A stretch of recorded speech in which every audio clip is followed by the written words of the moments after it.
Hello everyone, and welcome to my Days of Our Lives official. I hope everyone is having a wonderful day. Before we begin, please hit the subscribe button and give this video a thumbs up. During their conversation regarding the cast, Stephanie and Abe decided that Bonnie and Hattie would require assistance with the show's publicity. Abe was informed by Stephanie that she was excited to work on the show. Stephanie turned to go when Johnny entered the room. The cousins greeted one another. The new publicist for Body and Soul is Stephanie. And we have Johnny as our new director, declared Abe. Johnny and Stephanie exchanged congrats. Following Stephanie's departure, Johnny picked up a picture of Hattie and told Abe he'd met her in the square. "And what did you think?" Abe inquired. Johnny remarked after a little interval, "She's interesting." Abe laughed and said that Hattie might be a pain. Abe said, "She's also very green." Bonnie was new to acting, and Johnny reminded Abe that she did a fantastic job at her audition. "Hattie could benefit from your direction, as well," Abe added. "I'll check my options. To be honest, I'm hopeful. She definitely has a flair for the theatrical, based on what I could see of her," Johnny remarked. When Abe sent Johnny a list of tale pitches, Johnny expressed his liking for the concepts. "I particularly like this one about the young couple," Johnny commented. Abe said that he had specifically discussed that story point with Kate. "It's just what we need," replied Johnny. "Now we just have to find the right actor for the part," Abe stated.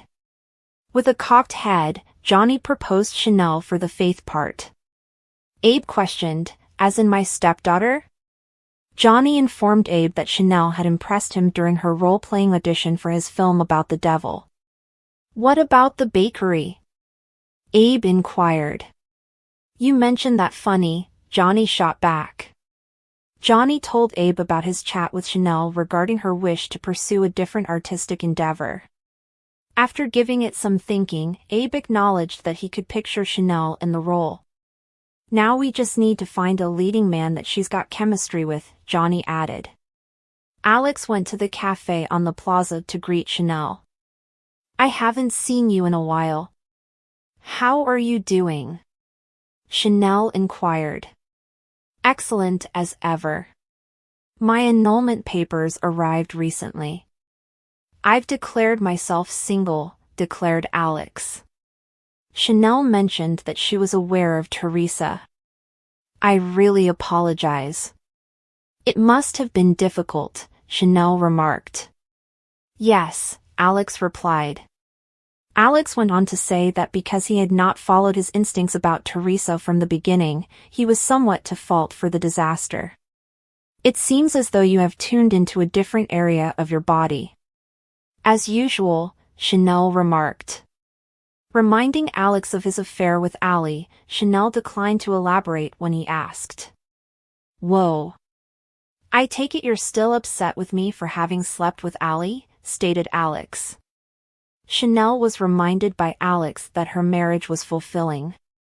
Chanel contended that what Alex had done was wrong no matter what the result.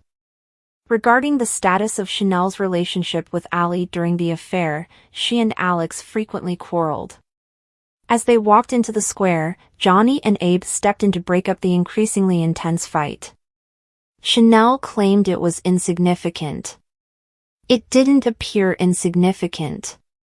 "Across the square, we could hear the two of you fighting.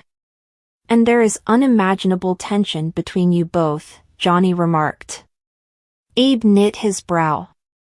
"That's exactly what I was thinking," Abe stated. Stephanie stopped to tell Roman that Kate had hired her to be the Body and Soul PR as she was passing the bar. "That's fantastic." "Many congratulations," stated Roman. Roman acknowledged that he had not been a big fan of soap operas, but he felt he needed to give the show a try since so many of his friends and family were participating. "You're gonna get addicted," stated Stephanie. Roman expressed concern out loud that Kate was unprepared for the chaotic world of television.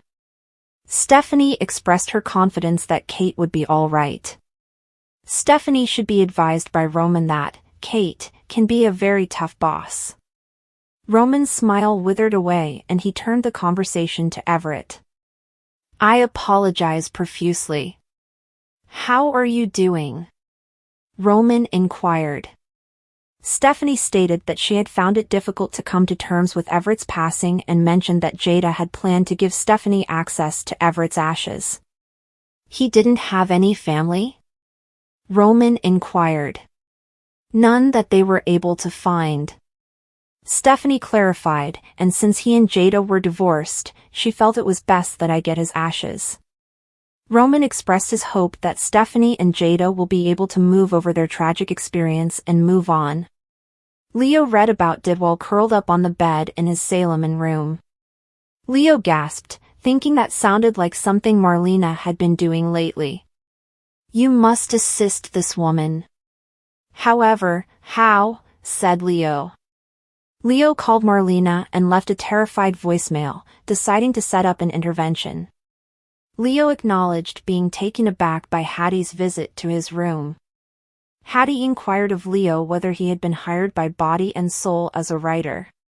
Leo stated that while he was hopeful, there had been no updates.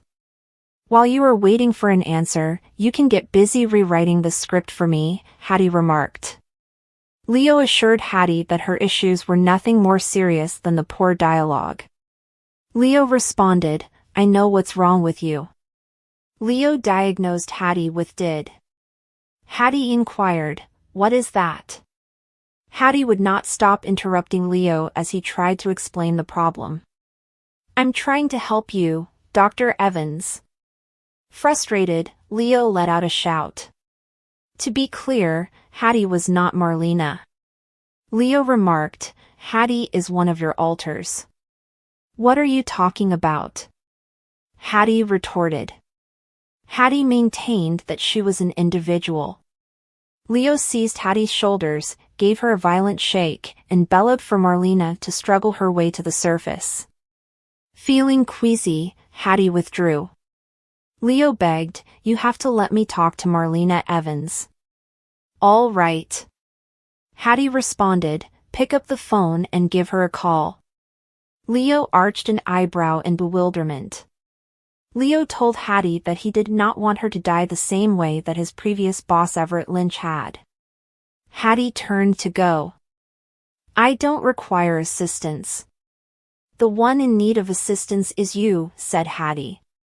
Leo, enraged, seized Hattie's wrist and demanded to take her to Bayview. Kate recoiled in shock and retreated a step into the hallway as Leo opened the door. What the hell is happening here? Said Kate. I'm so happy you came. He's attempting to compel me to commit. Hattie gave a yelp. Leo clarified that he wished to assist Marlena in overcoming her DID. Hattie isn't the other Marlena. That's her exact replica, Kate clarified. Leo looked shocked. Why did you accept my invitation to watch Drag Race? Hattie was questioned by Leo. I assumed you were merely joking around. Furthermore, what do you know? Hattie remarked, I also felt that you appeared a little bit lonely. Leo expressed regret for the miscommunication. When Marlena called, Leo stated that his nervousness had resulted in his previous phone call. Leo ended the call after confirming that they will watch Drag Race together the following day. I really hate lying to my shrink, but it's better than having her think that I'm ready to be committed, Leo remarked. Leo was yelling when Kate cut him off and announced that he was now the soap opera's head writer. Leo let out a gasp. This isn't some sort of prank, is it? Leo inquired. After saying she would mail Leo his contract, Kate left. Leo sat on his bed, stunned by his new title, and amazed at it. Hattie yelled, I am so happy for you, as she sat down next to Leo. You can now work on polishing my script.